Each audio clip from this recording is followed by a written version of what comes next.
Back to my channel. ఈరోజు ఏం జరగబోతుందో తెలుసుకుందామా? ఇక ఎపిసోడ్లోకి వెళ్ళిపోతే జ్యోత్స్న నిశ్చితార్థానికి ఇక కాంచన వాళ్ళు వస్తారు. రాగానే ఇక సుమిత్ర, వదిన నువ్వు ఇక్కడికి వచ్చినందుకు చాలా సంతోషంగా ఉంది. కార్తికేడి అని అనగానే, నువ్వు కార్తిక్ని దీపని వేరు చేసి మాట్లాడకూడదు వదిన, అందుకే వాళ్ళు క్యాటరింగ్తో పాటు వస్తారని చెప్పారు. నేను అనసూయ మాత్రమే వచ్చాము అని అనగానే ఇక సుమిత్ర, వాడికి అత్త మాట కంటే దీప ఎక్కువైనట్టుంది అని అంటూ ఉంటే అప్పుడే జ్యోత్స్న, కరెక్ట్గా చెప్పావు మమ్మీ, దీప ఎప్పుడైతే మన లైఫ్లోకి వచ్చిందో అప్పుడే బావని తన గ్రిప్లో పెట్టేసుకుంది అని అనగానే ఇక కాంచన, జ్యోత్స్న ఎందుకు అలా మాట్లాడుతున్నావు? దీప ఏంటో నీకు తెలియకపోవచ్చు, వదినకి బాగా తెలుసు. దీప బంధాల్ని కలుపుతుంది తప్ప ఎప్పుడు బంధాల్ని తెంచదు అని అనగానే పారిచేతం, ఎప్పుడు చూసినా ఆ దీపని వెనకేసుకురావడమేగా, నీకు ఆ కార్తిక్కి బాగా అలవాటైపోయింది, ఇక్కడ కూడా దాని సంతేనా ఏంటి అని అంటూ ఉంటే ఇక జ్యోత్స్న, అత్త నువ్వేనా నా ఎంగేజ్మెంట్కి వచ్చావు, నాకు చాలా సంతోషంగా ఉంది, నన్ను బ్లెస్ చేయొద్దా అంటూ కాంచన దగ్గర ఆశీర్వాదం తీసుకుంటుంది. ఇక కాంచన, నువ్వు నిండి నూరేళ్ళు సంతోషంగా ఉండాలి, ఈ ఎంగేజ్మెంటు నీ పెళ్ళి ఆనందంగా జరగాలి అని ఆశీర్వదిస్తుంది. ఇక సుమిత్ర, దశరథ అయితే కాంచన అలా ఆశీర్వదివ్వడంతో చాలా సంతోషపడతారు. ఇక పారిజాతం, సరే టైం అయిపోతుంది జ్యోత్స్న, పెళ్లి వాళ్ళు వచ్చే టైం అయిపోయింది, ముందు నువ్వు రెడీ అవ్వాలి పద అంటూ ఇక తనని రూమ్లోకి అయితే తీసుకెళ్తుంది.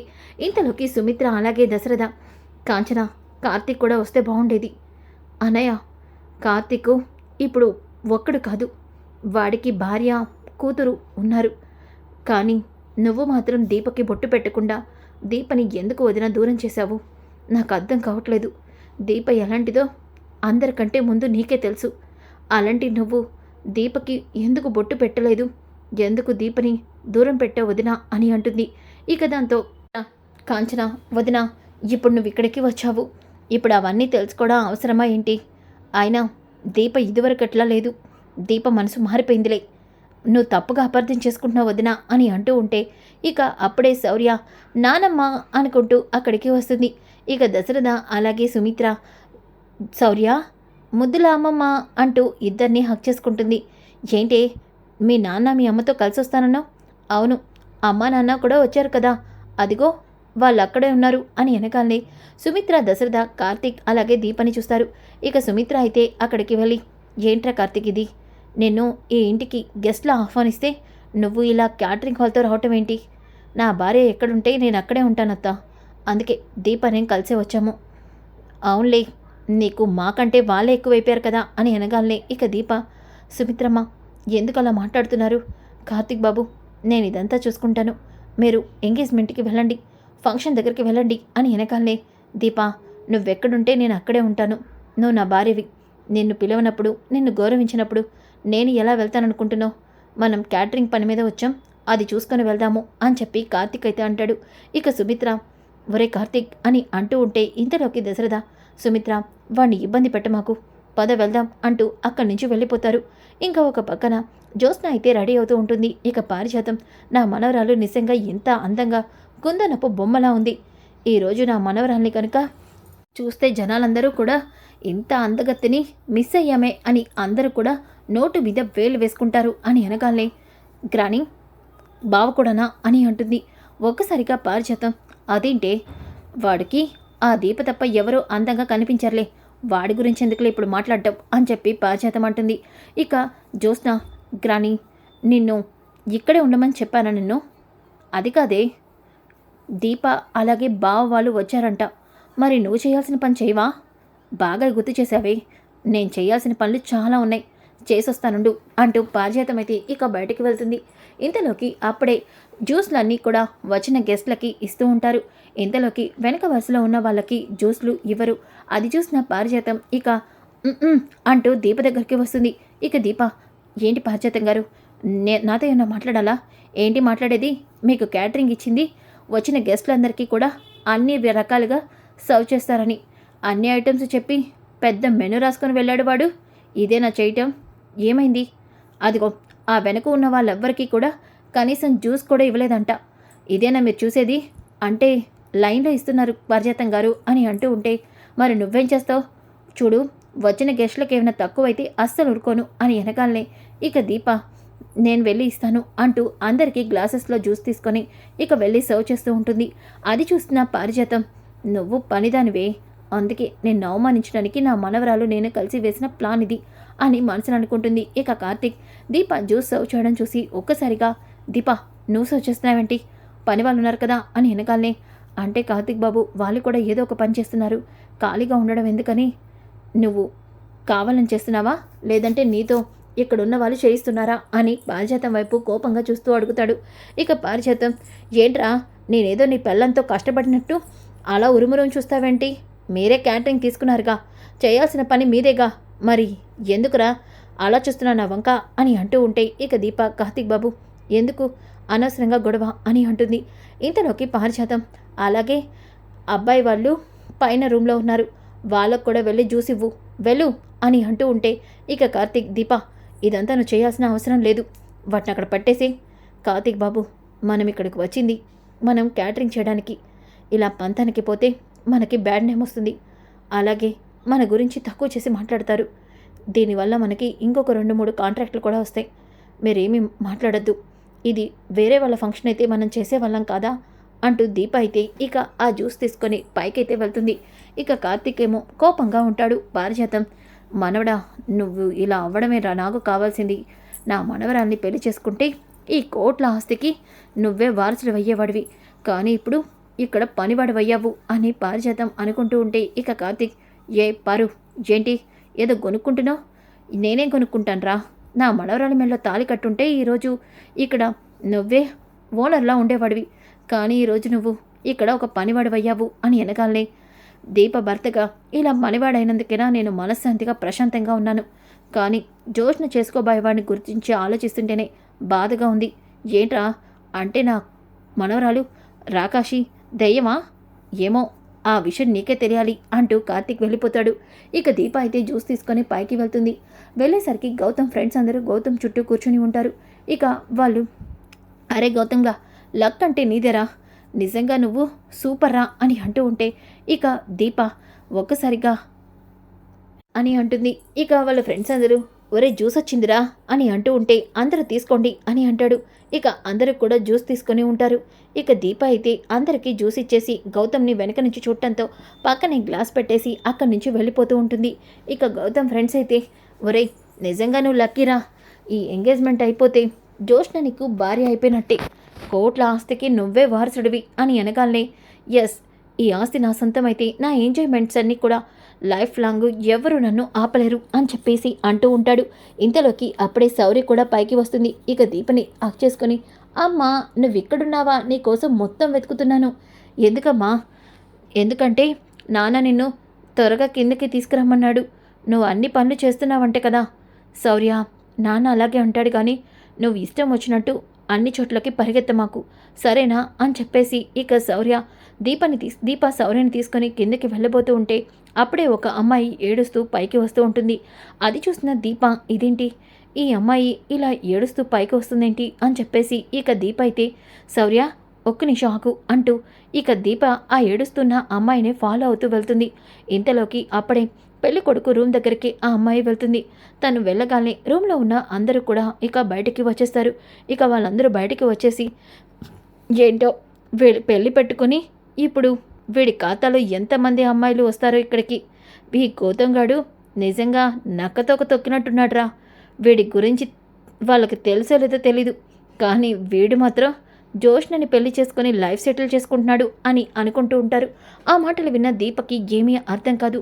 ఇక అక్కడికి వెళ్ళి చూస్తే ఇక గౌతమ్ దగ్గరికి వెళ్ళి ఆ అమ్మాయి, ప్లీజ్ గౌతమ్ నా జీవితాన్ని నాశనం చేయదు, ఇప్పుడు నేను ప్రెగ్నెంట్, నీ వల్ల నేను ప్రెగ్నెంట్ అయ్యాను, నా కడుపులో బిడ్డకి నువ్వే తండ్రివి, ఇప్పుడు అది కాదని నువ్వు జోస్నని పెళ్లి చేసుకుంటే నా ఫ్యామిలీ అంతా పరువు పోతుంది, అందరూ సూసైడ్ అటెంప్ట్ చేసుకుంటారు, ప్లీజ్ గౌతమ్ నాకు అన్యాయం చేయదు అని వెనకాలని, స్టాప్ ఇట్, ఏంటి ఎంగేజ్మెంట్ దగ్గరకు వచ్చి నువ్వు ఇలా న్యూసెన్స్ క్రియేట్ చేస్తే నేను నిన్ను పెళ్లి చేసుకుంటానని ఎలా ఎక్స్పెక్ట్ చేస్తున్నావు, నో అది ఎప్పటికీ జరగదు, మర్యాదగా ఇక్కడి నుంచి వెళ్ళు, నీ అబార్షన్కి కావాల్సిన డబ్బులు నేను అకౌంట్లో వేస్తాను, వెళ్ళి అబార్షన్ చేయించుకో, అలాగే నువ్వు నీ రేంజ్కి తగ్గ ఎవరినైనా పెళ్లి చేసుకో, కావాలంటే ఆ కట్టిన డబ్బులు నేను ఇస్తాను, మర్యాదగా ఇక్కడి నుంచి వెళ్తావా లేదంటే నా గురించి తెలుసు కదా అని అనగానే, గౌతమ్ ఇది అన్యాయం గౌతమ్, ఏయ్ ఎక్కువ చేసావనుకో, నీకి నువ్వు నాతో కలిసి ఏం చేశావో అన్నీ కూడా నా దగ్గర ఉన్నాయి.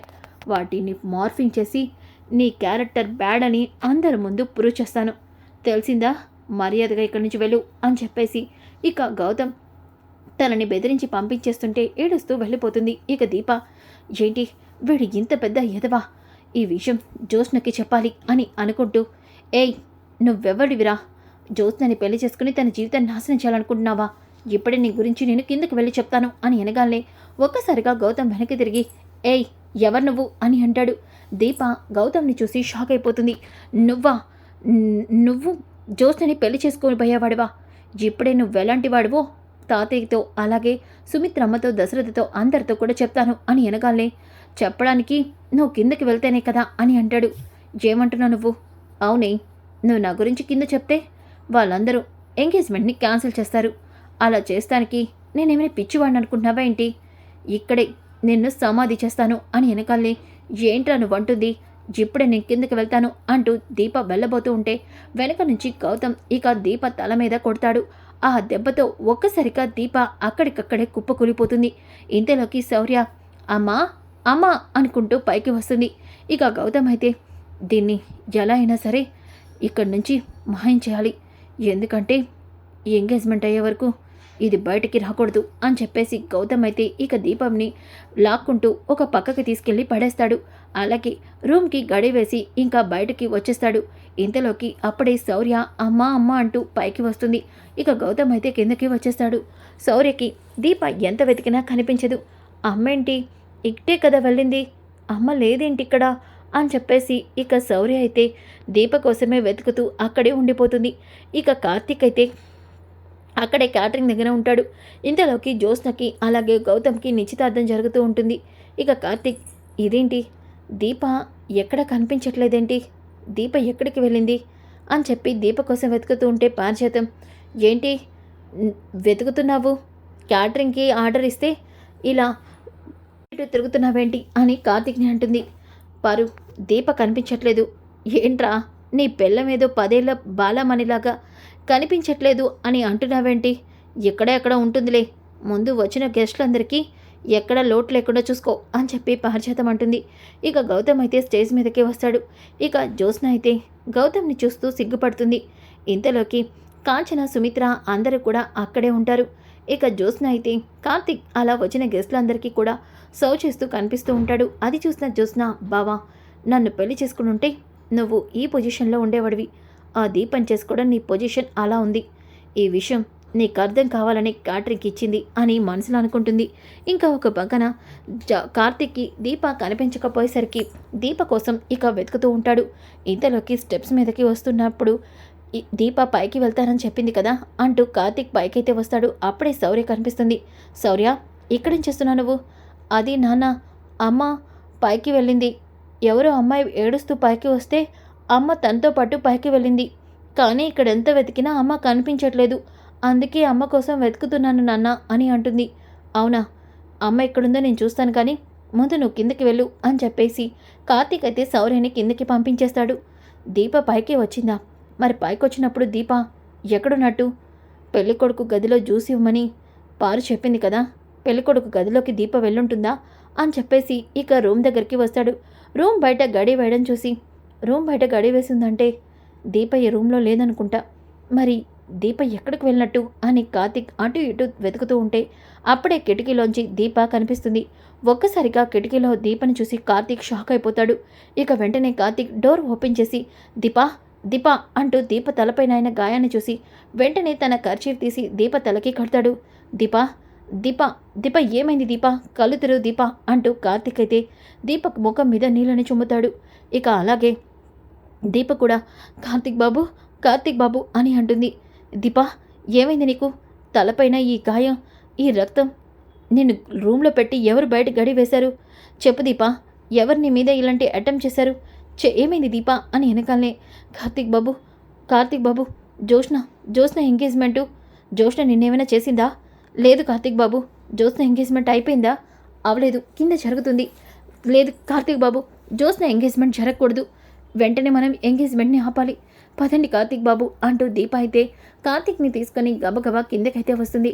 ఇక జోష్నకి వేలికి రింగ్ తొడగమని గౌతమ్తో చెప్పడంతో గౌతమ్ వేలికి రింగ్ తొడగబోతూ ఉంటే అప్పుడే దీప ఆపండి అని గట్టిగా అరుస్తుంది. అది చూసిన శివనారాయణ, పారిజాతం అందరూ కూడా షాక్ అయిపోతారు. ఇక కాంచన, దీప తలకేంటా గాయం, ఏమైంది దీప అని అంటుంది. ఇక సుమిత్రకి దశరథకి కూడా ఏమీ అర్థం కాదు. ఇక దీప, వీడు మంచివాడు కాదు, ఈ ఎంగేజ్మెంట్ చేయొద్దు అని అంటుంది. ఇక పారిజాతం, వచ్చావామా మహాతల్లి, ఇక్కడికి వచ్చావు, ఏంటా అంతా ప్రశాంతంగా జరుగుతుంది అనుకున్నావు, వచ్చి బాగానే నడుపుతున్నావుగా కదా, ఎందుకు ఎంగేజ్మెంట్ ఆపాలి చెప్పు, ఎందుకు ఎంగేజ్మెంట్ ఆపాలి? నా మనవరాల జీవితంలో ఏదైనా శుభకార్యం జరిగితే తట్టుకోలేవు, ఏదో ఒకటి చేసి దాన్ని నాశనం చేయాలని చూస్తావు, అందుకేక ఈ ఎంగేజ్మెంట్ ఆపంటాం అని వెనకాలనే ఇక శివనారాయణ, పారిజాతం నువ్వాగు, చూడమ్మా దీప, నిన్ను ఈ ఎంగేజ్మెంట్కి మేము పిలవలేదు, నీకు క్యాటరింగ్ ఆర్డర్ ఇచ్చాము, నువ్వు ఆ పని చేసుకుంటే సరిపోతుంది, అంతేగాని నువ్వు ఇక్కడికి వచ్చి ఉచిత సలహాలు ఇవ్వక్కర్లేదు అని వెనకాలనే, తాతయ్య గారు నేను చెప్తుంది నిజం, మీరందరూ అనుకున్నట్టు ఈ గౌతమ్ మంచివాడు కాదు, వీడు చాలా దుర్మార్గుడు. అవును తాతయ్య గారు, నా తలకైన ఈ గాయం కూడా వీడే చేశాడు. అవునా అమ్మా, మొన్నేమో నీ ప్రాణాలు తీయాలనుకుంది నా మనవరాలు అని చెప్పావు, చితకబాదావు, ఇప్పుడేమో ఏకంగా నా కాబోయే మనవడు నీ తలపైన కొట్టి నిన్ను గాయం చేశాడా, ఎందుకో తమ వెనుకున్న కోట్ల ఆస్తిని దక్కించుకోవడం కోసమా అని వెనగాలని ఇక చూసినా, దీప ఎందుకు ఇలా చేస్తున్నావు, నా మీద నీకు కోపం ఉంటే అది ఎలా అయినా తీర్చుకో, అంతేగాని ఇక్కడ అందరి ముందు మా కుటుంబం పరువు తీయ మాకు అని వెనకాలనే, అయ్యో కార్తీక్ బాబు నేను చెప్తుంది నిజం, వీడు చాలా చెడ్డవాడు, మీతో చెప్పాను కదా అమ్మాయి జీవితంతో ఆటలాడుకుంటూ నాశనం చేస్తున్నాడు వీడు అని, అది వీడే కార్తీక్ బాబు. ఇదంతా నేను విని జోష్నకి అలాగే తాతయ్య గారికి చెప్పి ఈ ఎంగేజ్మెంట్ ఆపేస్తానని చెప్పడంతో వీడు నా తలపైన కొట్టి నన్ను రూమ్లో బంధించాడు. కార్తీక్ బాబు నేను చెప్తుంది నిజం, తాతయ్య గారు నేను చెప్తుంది నిజం అని వెనకాలనే ఇక సుమిత్ర, ఆపు దీపా, చాలు, ఇప్పటి వరకు నువ్వు అబద్ధాలు చెప్పి నా కూతురు జీవితాన్ని నాశనం చేసింది చాలు, ఇప్పుడు ఇవన్నీ చెప్పి ఏం చేయాలనుకుంటున్నావు అని వెనకాలనే గౌతమ్ పేరెంట్స్, చూడండి ఆ అమ్మాయి ఎవరసలా, తను క్యాటరింగ్కి వచ్చిందని మీరే అంటున్నారు, అలాంటి ఆవిడ నా కొడుకు మీద ఇలాంటి ఎలిగెన్స్ చేస్తుంటే మీరందరూ ఎందుకు సమాధానం చెప్తున్నారో నాకు అర్థం కావట్లేదు, ఇలాంటి వాళ్ళని ఈడ్చి బయటికి పడేస్తేనే బుద్ధొస్తుంది, ఆ పని మీరు చేస్తారా మమ్మల్ని చేయమంటారా చెప్పండి, మా కొడుకుని పట్టుకొని ఇన్ని మాట్లాడుతుంది అమ్మాయి అని వెనకాలే ఇక కార్తీక్, దీప నువ్వు సైలెంట్గా ఉండు దీప, కార్తీక్ బాబు నేను సైలెంట్గా ఉండను, జోష్న జీవితాన్ని ఈ దుర్మార్గుడు నాశనం చేయాలని చూస్తున్నాడు, వీడు మంచివాడు కాదు కార్తీక్ బాబు అంటూ దీప ఇక గౌతమ్ కాలర్ పట్టుకుంటుంటే వెంటనే శివనారాయణ దీప మీద చెయ్యెత్తుతాడు. ఇక కార్తీక్, శివనారాయణ గారు, దీప అబద్ధం చెప్పదు, ఖచ్చితంగా వీడు మంచివాడు కాదు, నాకు ఆ విషయం అర్థమవుతుంది అని వెనకాలే ఇక సుమిత్ర, ఆపరా కార్తీక్, ఈ దీప ఏం చెప్తే నీకు అదే నిజంలా కనిపిస్తుంది, అందుకే అందరినీ ఎదిరించి దీని మెడలో తాళి కట్టావు, ఇప్పుడు నా కూతురు జీవితాన్ని వీడిని నాశనం చేస్తున్నా చూస్తూ నువ్వు ఊరుకుంటావేమో, నేను ఊరుకోను, మర్యాదగా ఇక్కడి నుంచి వెళ్తావా లేదంటే మెడపట్టి బయటికి గంటమంటావా అని సుమిత్ర అంటుంది. ఒకసారిగా కార్తీక్, దీప నీ మంచితనం వీళ్ళకి అర్థం కాదు, పద దీప అని అంటూ ఉంటే అప్పుడే శౌర్య, మా అమ్మ చెప్తుంది నిజమే, మా అమ్మని తలపైన కొట్టింది ఈ అంకులే, అవును అని అంటుంది. దాంతో ఒక్కసారిగా అందరూ షాక్ అయిపోతారు. చిన్నపిల్లలతో కూడా అబద్ధాలు చెప్పిస్తున్నావా అని పారిజాతం అంటుంది. లేదు, నేను చెప్తుంది నిజమే ముద్దుల తాత, ఇదిగో నేను ఫోన్లో ఆడుకుంటున్నప్పుడు ఫోన్లో వీడియో తీశాను పైన, ఆ వీడియోలో ఈ అంకులే మా అమ్మ తలపైన కర్రతో కొట్టాడు, కావాలంటే చూడండి అని చెప్పేసి శౌర్య అయితే ఆ వీడియోని చూపిస్తుంది. ఒక్కసారిగా ఆ వీడియోని చూసి అందరూ కూడా షాక్ అయిపోతారు. ఇక కార్తీక్, ఇప్పటికైనా అర్థమైందా మిస్టర్ శివనారాయణ, నా దీప చెప్తుందంటే నిజమని? నిజానికి దీప ఒకవేళ అబద్ధమే చెప్పుంటే ఈ తలపైన దీపని కొట్టాల్సిన అవసరం ఏముంది, ఎందుకంటే వీడు విధవ, వీడు చేసిన తప్పుడు ఎక్కడ దీప కింద చెప్తుందనని దీపని చంపాలని చూశాడు.